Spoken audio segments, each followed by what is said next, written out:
Right now, there's something happening to your future that feels amazing. You're more comfortable than you've ever been. Your apartment is climate controlled. Your food arrives at your door. Your entertainment is infinite. You can talk to anyone on Earth in real time. This is objectively incredible. But comfort has a price tag nobody puts on the receipt. And unlike the things you buy, this price isn't paid in dollars today.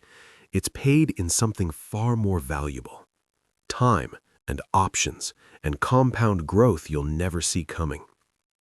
Most people won't realize this until it's too late to matter. Let me start with a paradox that will seem impossible at first. In 1950, the average American spent about 43% of their income on housing and food and basic survival. That's it. Nearly half their money went to shelter and staying alive.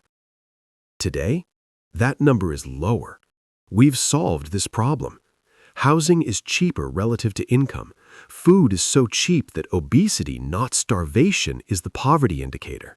We've won. Except we feel poorer than ever. People today feel more financially stressed than people in 1950. They worry more about money, they sleep worse, they take fewer risks with their careers, they move less, they stay in jobs they hate. And statistically, they save less of their income despite having more of it. This is the paradox. We have more, we feel less secure. Something is backwards. The explanation everyone gives you is inflation. Wages didn't keep up. The cost of college exploded. Housing became unaffordable. These things are true, by the way. They're just not the full story. The real story starts with something quieter. It's the thing that happened when everything became convenient. There's a concept in psychology called hedonic adaptation. It's simple. Whatever you have, you get used to it. If you buy a nice car, the excitement lasts 6 months. Then it's just a car. This is well documented. Researchers study it. Everyone knows it happens. What nobody talks about is the financial version of this, and it's far more dangerous than losing the joy of a new purchase. It's the invisible baseline. Here's how it works. When a new convenience becomes available, you're not forced to use it. You choose to. Buying coffee instead of making it at home is optional. Subscribing to a streaming service is optional. Ordering food delivery is optional. So you use it when you want to. You feel good about it. It's just a small treat. But here's what happens in your brain. Small becomes normal, becomes expected, becomes necessary. In 1990, nobody budgeted for cell phone bills because they didn't exist. In 2000, they were a luxury. By 2010, not having one seemed impossible. Now, if you don't have a smartphone, people assume you're either Amish or missing something in your mind. This happened in less than 20 years. The price stayed roughly similar. The perception of necessity completely changed. And here's the dangerous part. You adapted to the cost without noticing. Let me give you real numbers. The average American currently has 15 active subscriptions. 15. That's streaming, music, fitness, language apps, meal kits, dating apps. 15 separate monthly charges. Most people couldn't name what they're all for. They just appear on the credit card. If each one is $12 to $15, that's $2,160 to $2,700 per year. That's real money. For most people, that's more than they save annually. But here's the thing. Nobody budgets for this as a category because none of these things cost anything. They're free. You just pay every month, forever. The problem becomes visible when you try to subtract. Let's say you decide you need to cut costs. You've got some emergency, job instability, a health scare. You decide to cancel some subscriptions. And you find you can't. Not all of them. Some, yes, but there are usually 3 or 4 where the friction is just too high. The password is forgotten. The cancellation page is intentionally impossible to find. Or worse, you know exactly where it is, but not using it feels like a cut. These are the ones that have moved from optional to baseline. The streaming service you watched during the pandemic, the fitness app you paid for with the resolution, the meal prep subscription you've been thinking about canceling for months but keeps charging your card. You're not actually using most of these, but the imaginary version of yourself who might use them someday is paying for them today. And this is where it gets interesting from a financial perspective, because once something becomes baseline, the economics change completely. When something is optional, you're price sensitive. You compare. You think, is this worth $15? You might say no. When something is baseline, price barely matters. You've stopped thinking about it as a purchase. It's just a line item. Spotify raised prices multiple times. Complaints happened. Subscriptions actually went up. This is the subscription industry's business model, by the way. It's built on the assumption that you'll actively use everything. It's built on the assumption that you'll forget about most of it, and you're too lazy to cancel. This is not paranoia. This is their actual public business model. Retention through friction, not satisfaction. Netflix has publicly stated that their churn rate, the percentage of people who cancel, is their core business metric. They spend billions of dollars on user interface design with one goal: making cancellation hard. Not making the product better, making cancellation hard. This is what's happening across your entire financial life. But the subscription trap is just the obvious version. The real money is elsewhere. It's in the baseline cost of living itself. Think about what you need to participate in modern life. You need a smartphone. You need the data plan. You need to keep that phone somewhat current or apps stop working. You need reliable internet. You need to take an Uber sometimes because waiting for a bus feels insane now. You need to keep up with fashion somewhat or feel invisible. You need coffee that isn't instant. You need to eat out more often because the friction of cooking has been engineered out of your life. None of these things individually are unreasonable, but collectively, they've created a minimum viable standard of living that would have seemed like luxury in 1995. And here's the part that matters financially. This baseline is now non-negotiable for participation in society. You can't just opt out of looking professional. You can't just walk everywhere. You can't just eat rice and beans without being seen as failing. The poverty line in the United States doesn't account for cell phones, internet, or car payments. These were luxuries when the poverty line was calculated, but try to function in 2026 without them.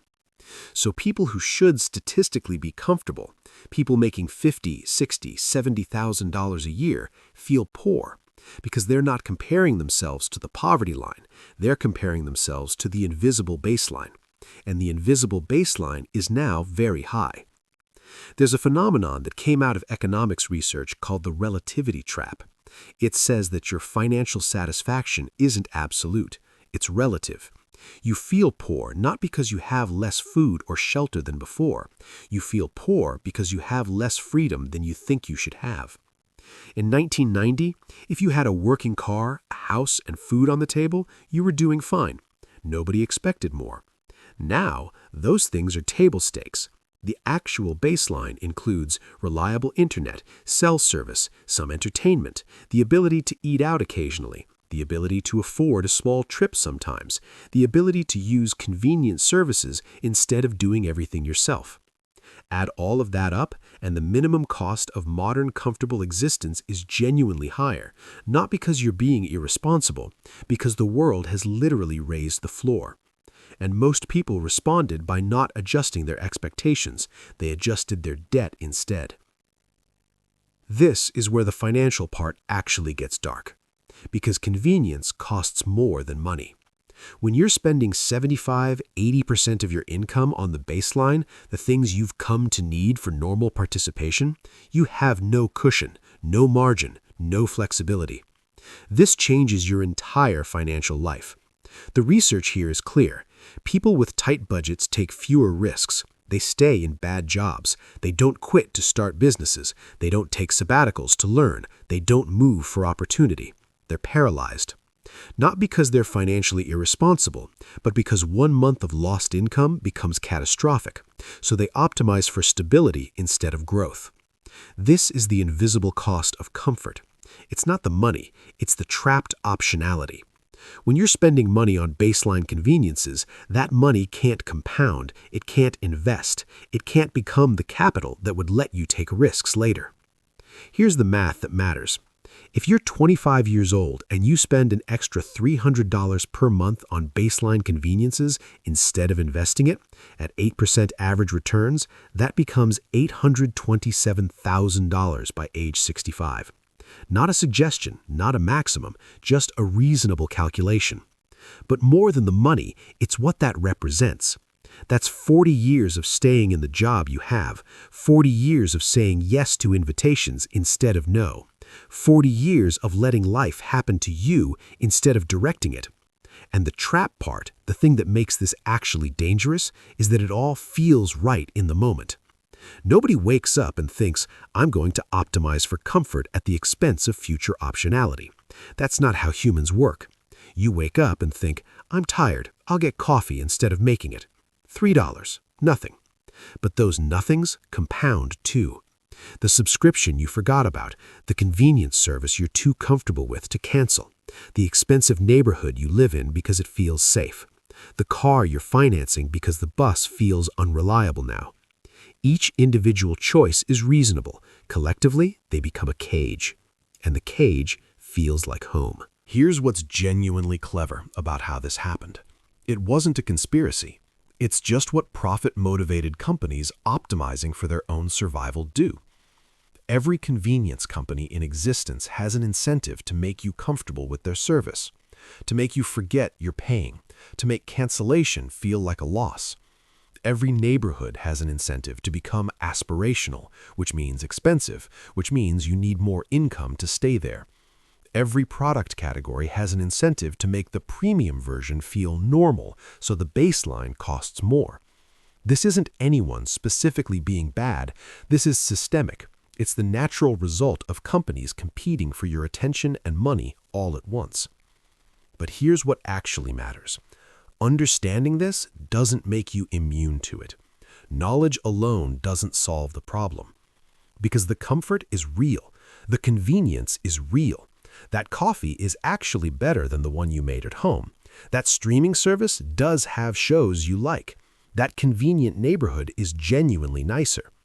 You're not being tricked into enjoying things, you're enjoying them. The trap is that the enjoyment is subsidized by future optionality that you don't see. The researchers who study this call it the preference for the present. You prefer the good feeling now over the theoretical future benefit. This is hardwired into human brains. It's not a character flaw. But understanding the system means you can at least see what's happening. You can notice when your baseline is rising. You can make conscious choices about where you're willing to be trapped and where you're not. You can protect your margins intentionally instead of accidentally. The goal isn't to stop enjoying things. The goal is to be conscious about which conveniences you're willing to pay for with future optionality and which ones you're not. Because here's the truth that nobody puts into the congratulation speeches about how good we've got it. Comfort is a luxury that costs freedom. Not as a metaphor, literally. The more comfortable your baseline, the less freedom you have to change it. And the question I'll leave you with, the one that's worth thinking about, is this. As you get more comfortable, are you becoming more or less capable of doing something different? Because if the answer is less, then you're not actually winning. You're just not paying attention to the score yet.